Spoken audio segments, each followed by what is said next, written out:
بسم الله الرحمن الرحيم. الحمد لله الذي أنزل على عبده الكتاب ولم يجعل له عوجا قيما لينذر بأسا شديدا من لدنه ويبشر المؤمنين الذين يعملون الصالحات أن لهم أجرا حسنا ماكثين فيه أبدا وينذر الذين قالوا اتخذ الله ولدا ما لهم به من علم ولا لآبائهم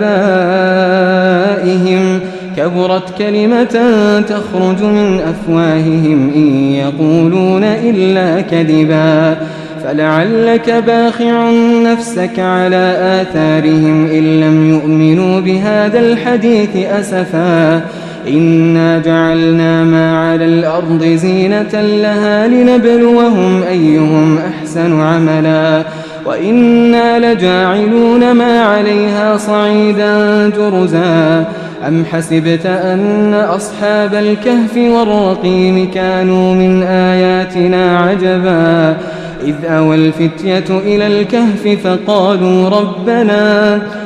أوى الفتية إلى الكهف فقالوا ربنا آتنا من لدنك رحمة وهيئ لنا من أمرنا رشدا فضربنا على آذانهم في الكهف سنين عددا ثم بعثناهم لنعلم أي الحزبين أحصى لما لبثوا أمدا نحن نقص عليك نبأهم بالحق إنهم فتية آمنوا بربهم وزدناهم هدى وربطنا على قلوبهم إذ قاموا فقالوا ربنا رب السماوات والأرض لن ندعو من دونه إلها لقد قلنا إذا شططا هؤلاء قومنا اتخذوا من دونه آلهة لولا يأتون عليهم بسلطان بين فمن أظلم ممن افترى على الله كذبا وإذ اعتزلتموهم وما يعبدون إلا الله فأووا إلى الكهف ينشر لكم ربكم من رحمته ويهيئ لكم من أمركم مرفقا وترى الشمس إذا طلعت تزاور عن كهفهم ذات اليمين وإذا غربت تقرضهم ذات الشمال وهم في فجوة منه ذلك من آيات الله من يهد الله فهو المهتد ومن يضلل فلن تجد له وليا مرشدا وتحسبهم أيقاظا وهم رقود ونقلبهم ذات اليمين وذات الشمال وكلبهم باسط ذراعيه بالوصيد لو اطلعت عليهم لوليت منهم فرارا ولملئت منهم رعبا وكذلك بعثناهم ليتساءلوا بينهم قال قائل منهم كم لبثتم قالوا لبثنا يوما أو بعض يوم قالوا ربكم أعلم بما لبثتم فابعثوا أحدكم بورقكم هذه إلى المدينة فلينظر أيها أزكى طعاما فليأتكم برزق منه وليتلطف ولا يشعرن بكم أحدا إنهم إن يظهروا عليكم يرجموكم أو يعيدوكم في ملتهم ولن تفلحوا إذن أبدا وكذلك أعثرنا عليهم ليعلموا أن وعد الله حق وأن الساعة لا ريب فيها إذ يتنازعون بينهم أمرهم فقالوا ابنوا عليهم بنيانا ربهم أعلم بهم قال الذين غلبوا على أمرهم لنتخذن عليهم مسجدا سيقولون 3 رابعهم كلبهم ويقولون 5 سادسهم كلبهم رجما بالغيب ويقولون 7 وثامنهم كلبهم قل ربي أعلم بعدتهم ما يعلمهم إلا قليل فلا تمار فيهم إلا مراء ظاهرا ولا تستفت فيهم منهم أحدا ولا تقولن لشيء إني فاعل ذلك غدا إلا أن يشاء الله واذكر ربك إذا نسيت وقل عسى أن يهديني ربي لأقرب من هذا رشدا ولبثوا في كهفهم 300 سنين وازدادوا 9 قل الله أعلم بما لبثوا له غيب السماوات والأرض أبصر به وأسمع ما لهم من دونه من ولي ولا يشرك في حكمه أحدا واتل ما أوحي إليك من كتاب ربك لا مبدل لكلماته ولن تجد من دونه ملتحدا واصبر نفسك مع الذين يدعون ربهم بالغداة والعشي يريدون وجهه ولا تعد عيناك عنهم تريد زينة الحياة الدنيا ولا تطع من أغفلنا قلبه عن ذكرنا واتبع هواه وكان أمره فرطا وقل الحق من ربكم فمن شاء فليؤمن ومن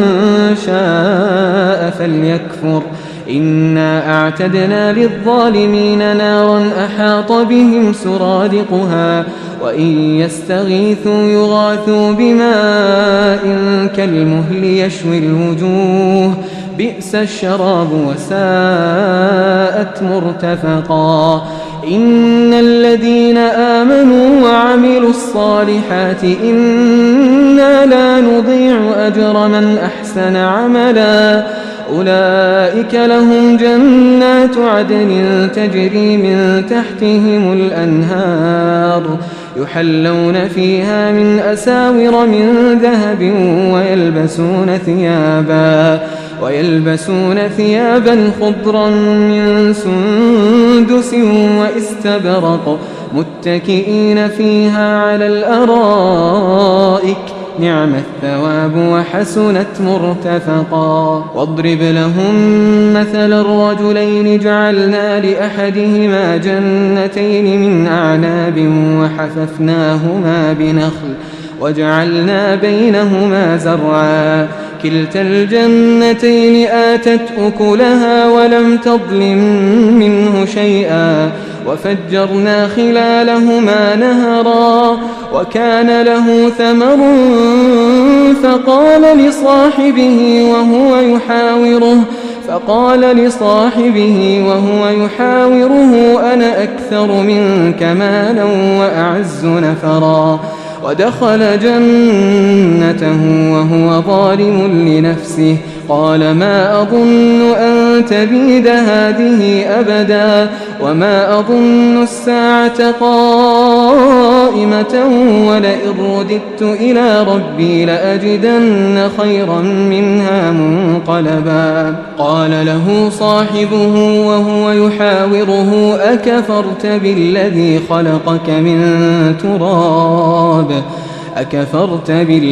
خلقك من تراب ثم من نطفة ثم سواك رجلا لكن هو الله ربي ولا أشرك بربي أحدا ولولا إذ دخلت جنتك قلت ما شاء الله لا قوة إلا بالله إن ترني أنا أقل منك مالا وولدا فعسى ربي أن يؤتيني خيرا من جنتك ويرسل عليها حسبانا من السماء فتصبح صعيدا زلقا أو يصبح ماؤها غورا فلن تستطيع له طلبا وأحيط بثمره فأصبح يقلب كفيه على ما أنفق فيها وهي خاوية على عروشها ويقول يا ليتني لم أشرك بربي أحدا ولم تكن له فئة ينصرونه من دون الله وما كان منتصرا هنالك الولاية لله الحق هو خير ثوابا وخير عقبا واضرب لهم مثل الحياة الدنيا كماء إن أنزلناه من السماء فاختلط به نبات الأرض فأصبح هشيما تذروه الرياح وكان الله على كل شيء مقتدرا المال والبنون زينة الحياة الدنيا والباقيات الصالحات خير عند ربك ثوابا وخير أملا ويوم نسير الجبال وترى الأرض بارزة وحشرناهم فلم نغادر منهم أحدا وعرضوا على ربك صفا لقد جئتمونا كما خلقناكم أول مرة بل زعمتم أن لن نجعل لكم موعدا ووضع الكتاب فترى المجرمين مشفقين مما فيه ويقولون يا ويلتنا ما لهذا الكتاب لا يغادر صغيرة ولا كبيرة إلا أحصاها ووجدوا ما عملوا حاضرا ولا يظلم ربك أحدا وإذ قلنا للملائكة اسجدوا لآدم فسجدوا إلا إبليس كان من الجن ففسق عن أمر ربه أفتتخذونه وذريته أولياء من دوني وهم لكم عدو بئس للظالمين بدلا ما أشهدتهم خلق السماوات والأرض ولا خلق أنفسهم وما كنت متخذ المضلين عضدا ويوم يقول نادوا شركائي الذين زعمتم فدعوهم فلم يستجيبوا لهم وجعلنا بينهم موبقا ورأى المجرمون النار فظنوا أنهم مواقعوها ولم يجدوا عنها مصرفا ولقد صرفنا في هذا القرآن للناس من كل مثل وكان الإنسان أكثر شيء جدلا وما منع الناس أن يؤمنوا إذ جاءهم الهدى ويستغفروا ربهم إلا أن تأتيهم سنة الأولين أو يأتيهم العذاب قبلا وما نرسل المرسلين إلا مبشرين ومنذرين ويجادل الذين كفروا بالباطل ليدحضوا به الحق واتخذوا آياتي وما أنذروا هزوا ومن أظلم ممن ذكر بآيات ربه فأعرض عنها ونسي ما قدمت يداه إنا جعلنا على قلوبهم أكنة أن يفقهوه وفي آذانهم وقرا وإن تدعهم إلى الهدى فلن يهتدوا إذا أبدا وربك الغفور ذو الرحمة لو يؤاخذهم بما كسبوا لعجل لهم العذاب بل لهم موعد لن يجدوا من دونه موئلا وتلك القرى أهلكناهم لما ظلموا وجعلنا لمهلكهم موعدا وإذ قال موسى لفتاه لا أبرح حتى أبلغ مجمع البحرين أو أمضي حقبا فلما بلغا مجمع بينهما نسيا حوتهما فاتخذ سبيله في البحر سربا فلما جاوزا قال لفتاه آتنا غداءنا لقد لقينا من سفرنا هذا نصبا قال أرأيت إذا آوينا إلى الصخرة فإني نسيت الحوت وما أنسانيه إلا الشيطان أن أذكره واتخذ سبيله في البحر عجبا قال ذلك ما كنا نبغي فارتدا على آثارهما قصصا فوجدا عبدا من عبادنا آتيناه رحمة من عندنا وعلمناه من لدنا علما قال له موسى هل أتبعك على أن تعلمني مما علمت رشدا قال إنك لن تستطيع معي صبرا وكيف تصبر على ما لم تحط به خبرا قال ستجدني إن شاء الله صابرا ولا أعصي لك أمرا قال فإن اتبعتني فلا تسألني عن شيء حتى أحدث لك منه ذكرا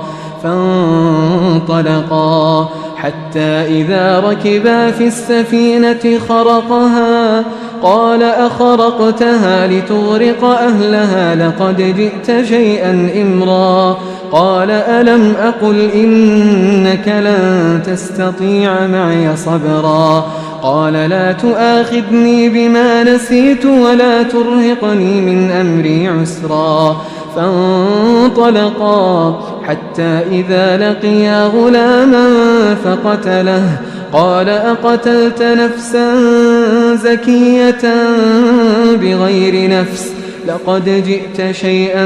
نكرا قال ألم أقل لك إنك لن تستطيع معي صبرا قال إن سألتك عن شيء بعدها فلا تصاحبني قد بلغت من لدني عذرا فانطلقا حتى إذا أتيا أهل قرية استطعما أهلها فأبوا أن يضيفوهما فوجدا فيها جدارا يريد أن ينقض فأقامه قال لو شئت لاتخذت عليه أجرا قال هذا فراق بيني وبينك سأنبئك بتأويل ما لم تستطع عليه صبرا أما السفينة فكانت لمساكين يعملون في البحر فأردت أن أعيبها وكان وراءهم ملك يأخذ كل سفينة غصبا وأما الغلام فكان أبواه مؤمنين فخشينا أن يرهقهما طغيانا وكفرا فأردنا أن يبدلهما ربهما خيرا منه زكاة وأقرب رحما وأما الجدار فكان لغلامين يتيمين في المدينة وكان تحته كنز لهما وكان أبوهما صالحا فأراد ربك أن يبلغا أشدهما ويستخرجا كنزهما رحمة من ربك وما فعلته عن أمري ذلك تأويل ما لم تسطع عليه صبرا ويسألونك عن ذي القرنين قل سأتلو عليكم منه ذكرا إنا مكنا له في الأرض وآتيناه من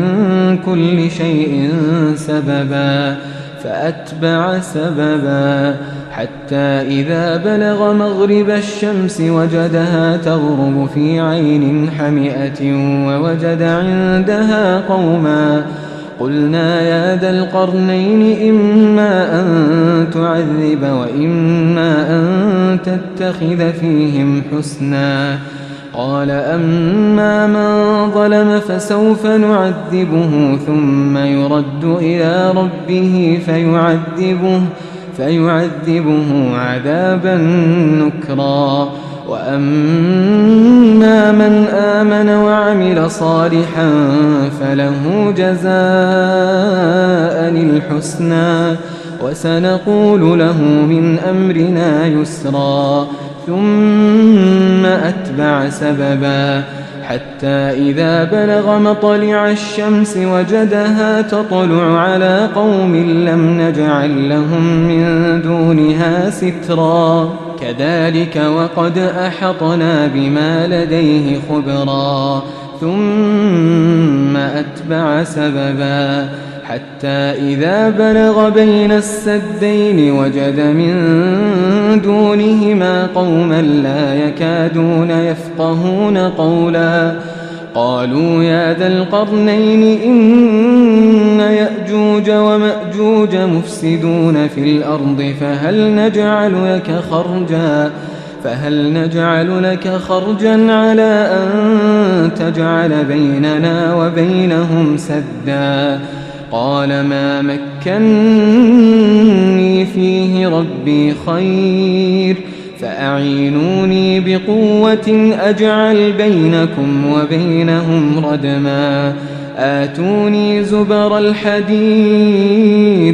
حتى إذا ساوى بين الصدفين قال انفخوا حتى إذا جعله نارا قال آتوني أفرغ عليه قطرا فما استطاعوا أن يظهروه وما استطاعوا له نقبا قال هذا رحمة من ربي فإذا جاء وعد ربي جعله دكاء وكان وعد ربي حقا وتركنا بعضهم يومئذ يموج في بعض ونفخ في الصور فجمعناهم جمعا وعرضنا جهنم يومئذ للكافرين عرضا الذين كانت أعينهم في غطاء عن ذكري وكانوا لا يستطيعون سمعا أفحسب الذين كفروا أن يتخذوا عبادي من دوني أولياء إنا أعتدنا جهنم للكافرين نزلا قل هل ننبئكم بالأخسرين أعمالا الذين ضل سعيهم في الحياة الدنيا وهم يحسبون أنهم يحسنون صنعا أولئك الذين كفروا بآيات ربهم ولقائه فحبطت أعمالهم فلا نقيم لهم يوم القيامة وزنا ذلك جزاؤهم جهنم بما كفروا واتخذوا آياتي ورسلي هزوا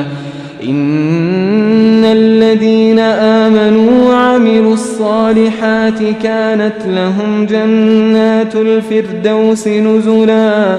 خالدين فيها لا يبغون عنها حولا قل لو كان البحر مدادا لكلمات ربي لنفد البحر قبل أن تنفد كلمات ربي ولو جئنا بمثله مددا قل إنما أنا بشر مثلكم يوحى إلي أنما إلهكم إله واحد فمن كان يرجو لقاء ربه فليعمل عملا صالحا ولا يشرك بعبادة ربه أحدا.